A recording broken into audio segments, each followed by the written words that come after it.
जैन मित्रांनो, स्वागत आहे आपल्या गुरुजी यूट्यूब चॅनलवर। मित्रांनो, सध्या महत्त्वाचं आहे ठिकाणी जे काही सावित्रीबाई फुले विद्यापीठाच्या वतीने एक पत्र सध्या इश्यू करण्यात आलं होतं 3/1/2025 ला।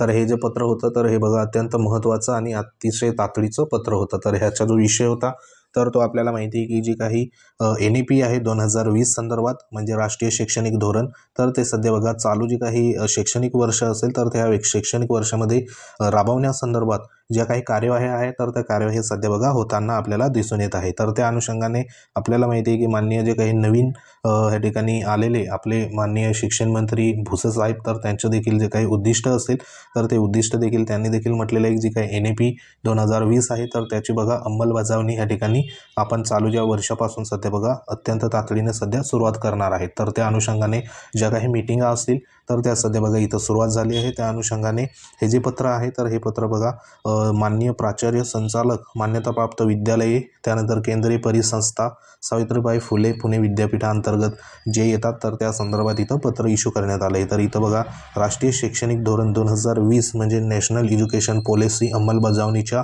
अनुषंगाने स्कूल कनेक्ट 2.0 संपर्क अभियान संदर्भात ऑनलाईन आढावा बैठक सध्या बघा इथं घेण्यात आलेली आहे।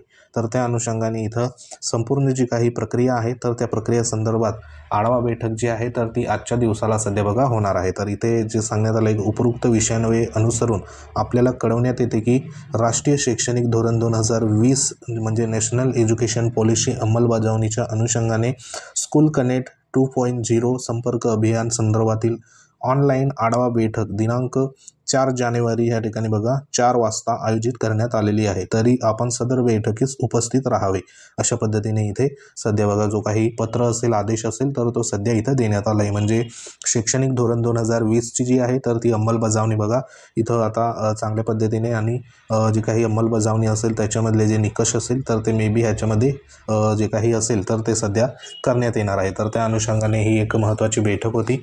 या बैठकीमध्ये नेमकं काय होतं त्या संदर्भात माहिती मिळाली तशी तुमच्यापर्यंत पोहोचवण्यात येईल। परंतु जी काही राष्ट्रीय शैक्षणिक धोरण 2020 नुसार आता जी काही अंमलबजावणी असेल तर ती सध्या बघा प्रत्येक जिल्हा परिषद असेल किंवा प्रत्येक ठिकाणी सध्या ती होणार आहे। म्हणजे संपूर्ण महाराष्ट्रभर या ठिकाणी अंमलबजावणी झाल्यावर नवीन एज्युकेशन पॉलिसी त्या ठिकाणी बघा राबवली गेली तर त्याच्यामधले जे काही ठराविक महत्त्वाचे मुद्दे आहेत तर त्याच्यामधले शिक्षण सेवक संदर्भात देखील एक मुद्दा होता। तर त्या मुद्द्यामध्ये शिक्षण सेवक जे काही असेल कालावधी किंवा जो पद असेल तर ते सध्या बघा त्या ठिकाणी रद्द होईल आणि डायरेक्ट स्केलवर जे काही नियुक्ती असेल शिक्षकांची तर ती मे बी त्या ठिकाणी होणार असल्या संदर्भात जे काही नमूद आहे। कारण शिक्षण सेवक कालावधी आपल्याला माहिती आहे की सध्या 3 वर्षापर्यंत असतो। तर त्या अनुषंगाने जो काही पॉईंट असेल तर तो राष्ट्रीय शैक्षणिक धोरण 2020 मध्ये शिक्षण सेवक जे काही पद असेल तर ते पद किंवा शिक्षण सेवक संदर्भात जी काही कन्सेप्ट असेल तर ती कायमची रद्द होईल अशा पद्धतीने देखील त्याच्यामध्ये म्हणण्यात आलं होतं। तर मे बी हे जर बघा चांगल्या पद्धतीने राबवलं गेलं तर त्या संदर्भात देखील अंमलबजावणी होऊ शकते। तर हे सध्या महत्त्वाचं आढावा बैठक आहे। तर बघू नेमकं काय ह्याच्यामध्ये सूचना मिळतात त्याच्यानुसार तुमच्यापर्यंत माहिती पोहोचवू। तर सध्या तरी हीच एक महत्त्वाची अपडेट होती। अपडेट आवडली असेल व्हिडिओ लाईक करा, शेअर करा। तुम्ही जर आपल्या चॅनलवर नवीन असाल तर चॅनलला आवर्जून सबस्क्राईब करा जेणेकरून तुम्हाला अशाच प्रकारच्या लेटेस्ट अपडेट व्हिडिओ तुमच्यापर्यंत पोहोचवत जाऊ। तर भेटू आपण नेक्स्ट अपडेटमध्ये। तोपर्यंत जय हिंद, वंदे मातरम।